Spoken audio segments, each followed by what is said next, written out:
sou a Aline Vieira Malanovic, apresento meu artigo Gaius in Loco, roteiro de visita guiada a Roma.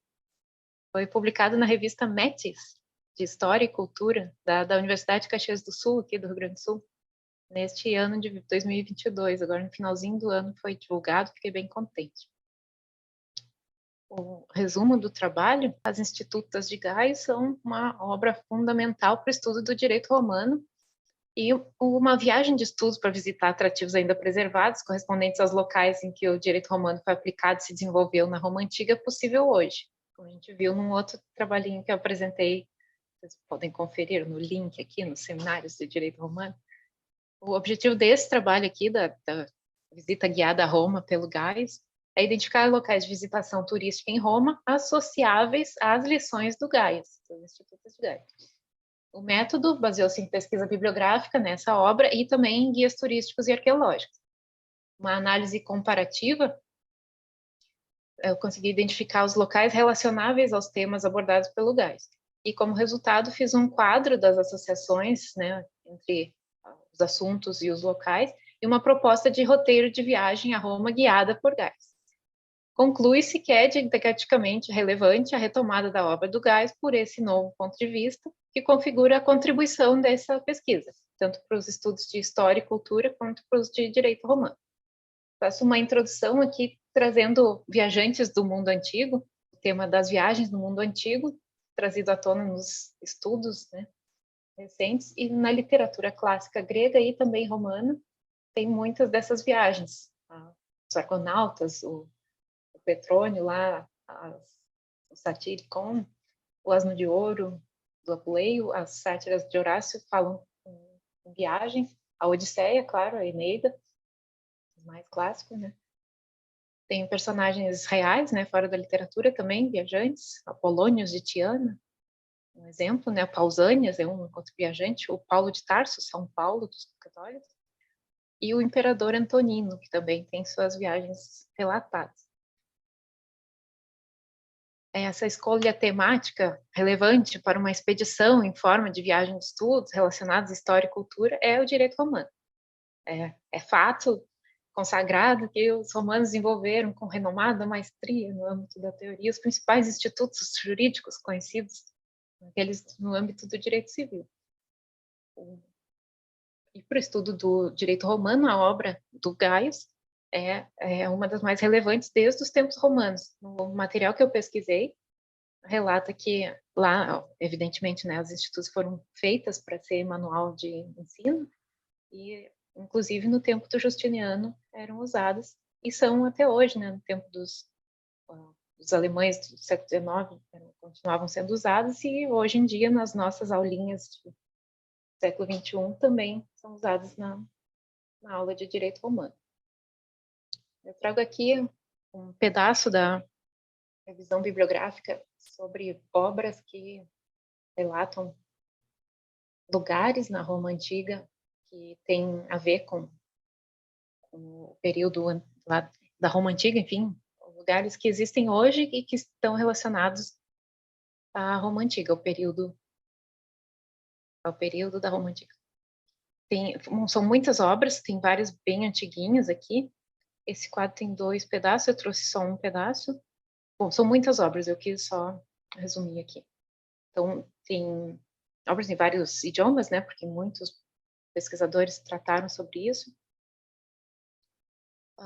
Trago aqui o método de pesquisa, que eu gosto de mostrar como é que eu fiz, né. O trabalho pode ser classificado como uma pesquisa empírica, descritiva, bibliográfica, propositiva, e seguiu essas etapas: a pesquisa bibliográfica na obra dos Institutos de Gaius, a busca dos atrativos da Roma Antiga nos guias turísticos e arqueológicos. Esses que eu relato ali, fora a Folha de São Paulo, eles são arqueológicos. O guia turístico mesmo é só esse da Folha. Aí eu fiz o quê? A associação dos parágrafos da obra dos Institutos de Gaius a esses atrativos selecionados. O que pode ser relacionado com o quê? Depois a organização desses achados na forma de um itinerário de viagem, né? E uma análise final teórica e também didática, né, da pertinência da proposta desse novo ponto de vista. A escolha de um caso unitário, né, uma única, só as institutas como fonte, foi a escolha metodológica para esse trabalho, porque é pequenininho, não é um baita de um trabalho de conclusão, nem nada assim, poderia ser, né, uma extensão desse trabalhinho aqui, mas é uma restrição metodológica, eu acho que é importante fazer a ressalva. Então, vamos ver os resultados. Então, os trajetos da visita a Roma, guiada pela obra Institutos de Gaia. Então, propus, acho que está meio fora de foco aqui, mas são mapinhas daquele Google Maps, relatando vários pontos turísticos que podem ser visitados, digamos, em uma manhã. Eu propus que fossem esses 4 trajetos para fazer essa visita em 2 dias, em 4 turnos, digamos, 4 figurinhas para 4 turnos de passeio. Cada um tem, sei lá, 8, 10 atrativos, e aí a ideia é fazer uma breve aulinha em cada lugar ali, tudo em Roma, e tudo relacionado aos comentários do Gais. Depois a gente faz videozinhos dessas aulinhas, depois a gente edita e vai fazer, isso aqui tem um potencial, eu enxergo assim, um potencial gigante de ir adiante com esse projetinho. Então, trazendo aqui num quadro, o quadro é extenso, tá? Eu vou mostrar bem rápido os 4 pedaços dele, os comentários, primeiro, segundo, terceiro e quarto. Opa. E já vou voltar para ele. Eu quero mostrar o próprio, direto no trabalho. Para eu iniciar a visita guiada, abordando o comentário primeiro do Gaius, essa parte da obra pode ser associada a vários pontos turísticos. Eu digo em especial Coliseu, porque é emblemático, né, da Roma atual e da Roma antiga.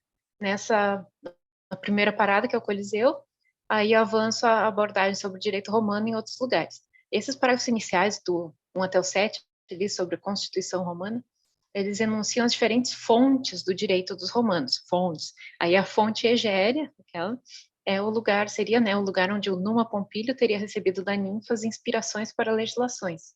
É uma dica até da professora Dal.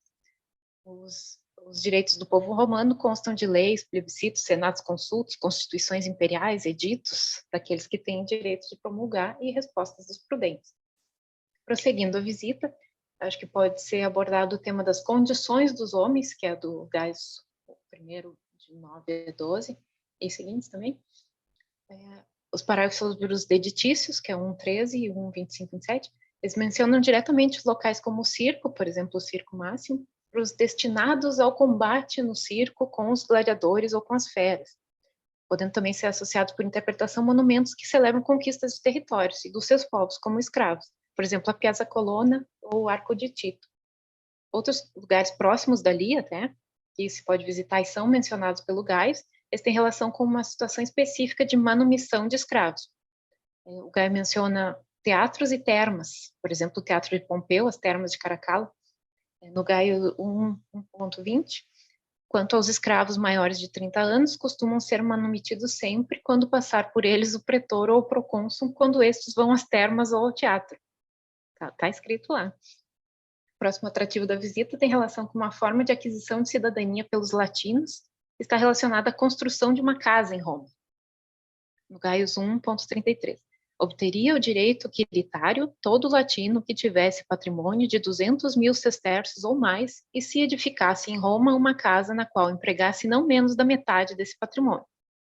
No Monte Palatino, a casa de Lívia, grande, bonita, certamente seria um local associável por interpretação a esses parágrafos das institutas, eu acho. Aí, outros lugares mais distantes do núcleo histórico, aquele mais no limite da cidade, estão as grandiosas portas, né? Porta Portese, o Arco de Galiano, a Porta del Popolo, a Nomentana, Tiburtina, Pinciana, Assinaria, Metrônia, Latina, Septimiana. São locais visitáveis e preservados até hoje, em alguns pedaços. Por interpretação, eles têm relação com a cidadania, com os direitos e a reobtenção pelo ius pós-limínio. No Gaius 1:129, pelo direito de pós-limínio, cativos tornados à pátria readquirem todos os primitivos direitos, e então o pai voltando terá sob poder os seus filhos. A visita pode prosseguir, tratando do tema do status libertatis das pessoas. Uma fala do Moreira Alves no manual: no direito romano, os homens ou são livres ou escravos. A liberdade é a regra, a escravidão é a exceção. Essa a gente repete desde sempre. O parágrafo 1.52 do Gaius estabelece os poderes dos senhores sobre seus escravos. Sob o poder dos senhores estão os escravos. Mas o parágrafo 153, o seguinte, define os limites. Uma sanção à excessiva crueldade dos senhores a respeito de escravos que buscavam refúgio nos templos dos deuses ou nas estátuas dos imperadores. Essas estátuas de imperadores, por exemplo, do Trajano, do Augusto, do Nero, podem ser visitadas numa caminhada pela Via del Fori Imperiale, que é tudo próximo dali. Os templos dos deuses também servem para essa limitação, né? Os escravos corriam para essas estátuas ou para os templos para que fosse limitado o poder dos seus senhores de, sei lá, de castigos fora da proporção e tudo.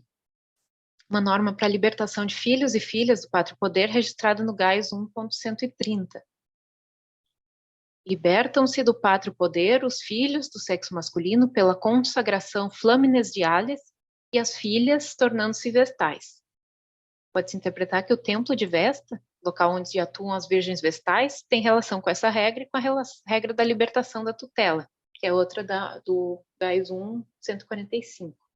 As virgens vestais, os antigos entenderam estarem livres em referência ao seu sacerdócio, o que, aliás, foi ordenado pela lei das 12 tábuas. Aqui um lugar de visita menos conhecido, não sei se o pessoal já conhecia, mas também não é distante desses fóruns, é a pirâmide de Cestius, ou Castius, um pretor, Castius.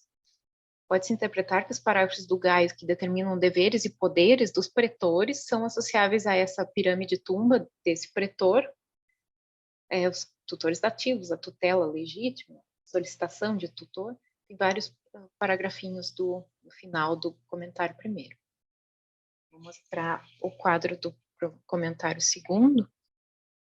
Tem umas poucas coisas aqui, são um pouco mais repetidas, que tem a ver com as coisas, né, os direitos das coisas.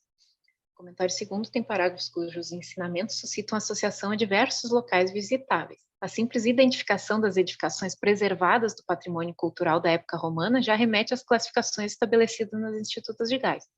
Os exemplos são Gaius 2.2, ius e fas, coisas de direito divino e coisas de direito humano. E Gaius 2.3 e 4 são de direito divino as coisas sagradas e as religiosas. Sagradas são as coisas dedicadas aos deuses superiores e religiosas são as reservadas aos deuses manes. Pode-se interpretar que o Panteão, o Templo de Saturno, os templos de Pórtonos e Hércules e os templos do Largo Argentina são coisas dedicadas aos deuses superiores, portanto, coisas sagradas. E que são coisas religiosas as tumbas, por exemplo, essa pirâmide do pretor que eu falei antes, e o lararium das casas. Na casa de Lívia, no Palatino, certamente tem um larário, que é onde os antepassados, os manes, eram honrados através de oferendas e lâmpadas nas tumbas.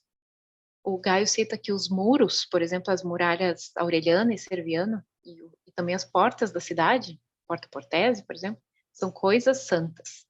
É nos Gaius 2.8. Também as coisas santas, como os muros e as portas da cidade, são, de certo modo, de direito divino. Já as coisas de direito humano são públicas ou privadas. Isso está no Gaius 2.10. No Gaius 2.11, as coisas públicas consideram-se como não estando entre os bens de ninguém, reputando-se como sendo da própria comunidade. Como se pode interpretar que seja o caso dos aquedutos, dos arcos comemorativos, por exemplo, o Arco de Constantino, Arco de Tito, Arco de Sétimo Severo, também os fóruns, tem uns quantos, né? O Fórum Romano, o Fórum de César, o Fórum de Augusto, o Fórum de Trajano, e outros espaços públicos visitáveis nos arredores da Via dei Fori Imperiale.